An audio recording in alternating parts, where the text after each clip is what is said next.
Was a difficult time in Disney World over Easter weekend. Guests removed the monorail windows while it was broken down in Walt Disney World. This was a tough time. Blog Mickey is reporting that Walt Disney World's monorail system suffered another troubling operational failure during the Easter and Passover holiday week. This time it involved monorail teal breaking down and needing to be towed back to the Transportation and Ticket Center. Some call it the TTC. According to a Blog Mickey report, reader photos show the disabled monorail being pulled back to the TTC hub with maintenance cast members visible on the tow vehicle. More strikingly, several windows on the monorail appeared to have been removed, which Blog Mickey notes was likely done by guests trying to get relief from the intense heat inside the cabin. There you can see it, folks. Let's go to Blog Mickey to see what they got to say. You can see right there, the windows have been removed. The guests are desperate to try to get out of the stifling heat. There it is being pulled across. I suppose that looks like to me it's north of the Contemporary. I could be wrong. But yeah, so this was unpleasant indeed. A number of windows, it says, are missing, likely removed by guests. Windows in the monorail are removable in emergency situations. It's likely that whatever caused the monorail to break down also led to a loss of power to air conditioning. Even if the air conditioning was running, it's not uncommon for the AC in the monorails to be less than an ideal. The breakdown caused a ripple effect, causing the entire Epcot monorail line to be shut down.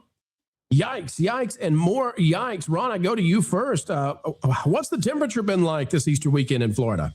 Yesterday I got up to 86. It wasn't, the outside temperature is not unpleasant, but of course, if it's been outside and you get in your car, 86 degrees is 120 degrees in your car. So that, the monorails could have been heating up fast. But what I worry about more is, if Disney has, a lot of eating venues, and there could be people on the monorail who, Wait.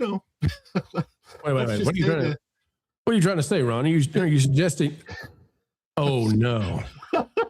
You're telling me this could become the worst Easter Dutch oven in the history of Easter Dutch ovens?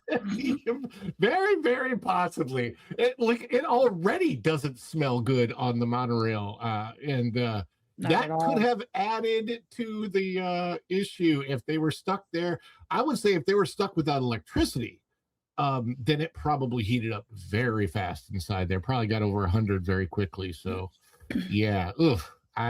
Here's what I don't understand. Why did they not bring the bucket truck and get them out of there more quickly? Why did they leave the guests in the monorail and tow them to the TTC? Why did they not just send out the trucks with the fire department and say, get out of there? It's hot. Lack of employees. I don't know, because they still have, I don't know if they've changed the sign on the stations, but they still have fire stations out there. They still have emergency rescue and stuff. So I know in the past, I cannot speak for today, but in the past that I was in a situation, I worked in a situation where we had to often call what we just called Reedy Creek at the time. And I would tell you, they were there. The emergency services were there within a minute, sometimes, less, really, really quick. So I don't know why it takes so long in a situation like this with the monorail. But again, I'm speaking from experience of 5 years ago, so I have no idea what it's like now. Well, I'll go to the article here on that Park Place. MJ, I'm interested in your thoughts on this. The incident is notable because it fits into a larger conversation about the age and reliability of the Walt Disney World monorail fleet. The resort still operates the same Mark 6 monorails, which began replacing the older ones in 1989, with the transition completed in 1991. That means these trains have now been in service for decades. Back in 2018, Disney legend Bob Gurr appeared to suggest that new monorails were finally on the way. But that never happened. Gurr even famously referred to the current fleet as the duct tape monorail. And again, that was, 8 years ago? This is crazy. These things have been going since 1989. MJ, we don't even see many cars on the road from 1989, let alone hopping on a monorail that has been going every single day at Walt Disney World since that year. I mean, since Hollywood Studios opened. So MJ, we've seen them open the Skyliner since, and I don't know, that seems to have gotten off to a better, better operational level, I would say. What are your thoughts on the monorails being around for so long? And is it time now? Can Josh tomorrow step in and update the monorails? Yes. Can we have the nice ones from Tokyo? Because they have really cute monorails with the little, the decor on the outside. Inside, they have like these cute little handles and the little Mickey hands and stuff. I don't know if you guys have seen the monorails they have over there, but they're absolutely amazing. My question is, how much would it really cost this company to replace the monorails? I'm not an engineer expert on monorails or those systems by any means, but are they that expensive that they can't replace them? They've been there since what? That's over 25, 30 years? Something Ron, like do you know the answer to that? Because my understanding is that replacing them is a little bit of a pain because the beam, is not is not conducive to just dropping in a new one. Yeah, I think they have to start all over again with whatever company. Yeah, Disney doesn't build them. My understanding is it's a totally different company that they'd have to go with now. That's what I meant. The company that made them originally is gone, right? Or at least doesn't make these anymore.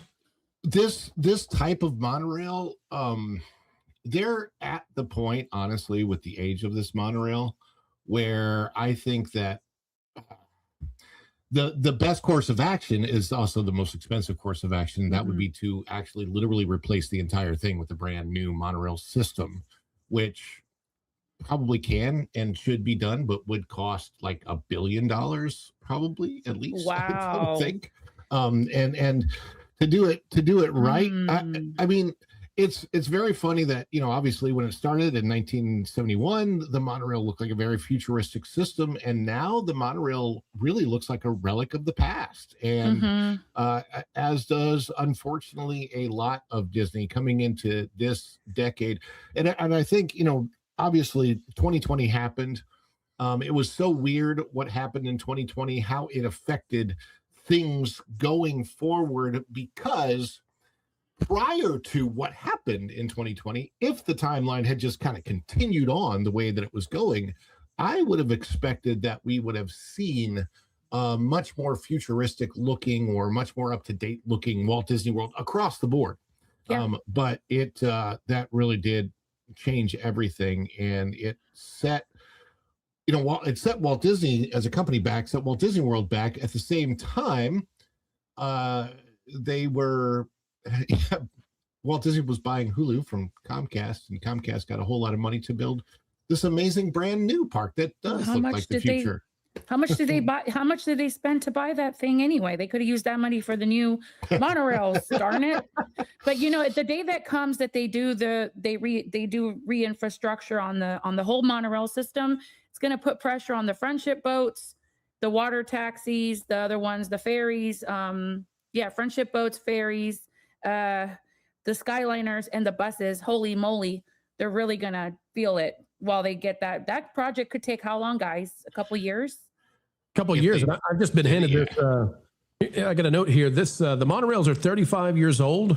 35 years old. And to replace the entire fleet, all the trains, I've got this note here that says it would be between $200 and $400 million, depending on how much Disney wants to go into, luxury and what they would want to do with the trains. But between $200 and $400 million to replace the entire fleet of monorail trains at Disney World. And that's if they kept the track, right? That's they keep the track. Yep, no change to the track. If you want to change the track, I've actually got this as well. If you want to change the track, this is what gets insane. Because of the increase in price in some of these building materials, it is $100 million minimum per mile. What? Per mile? Per mile. Cow. That's wild. You might want to keep those beams looking real nice, Disney. You might want to keep them real nice. Or sell Hulu. Yeah, that'll buy a couple miles. Thanks for watching That Park Plays News. For more information, consider checking out www.thatparkplace.com. And don't forget to subscribe, share, like, and send this out on your favorite social media accounts.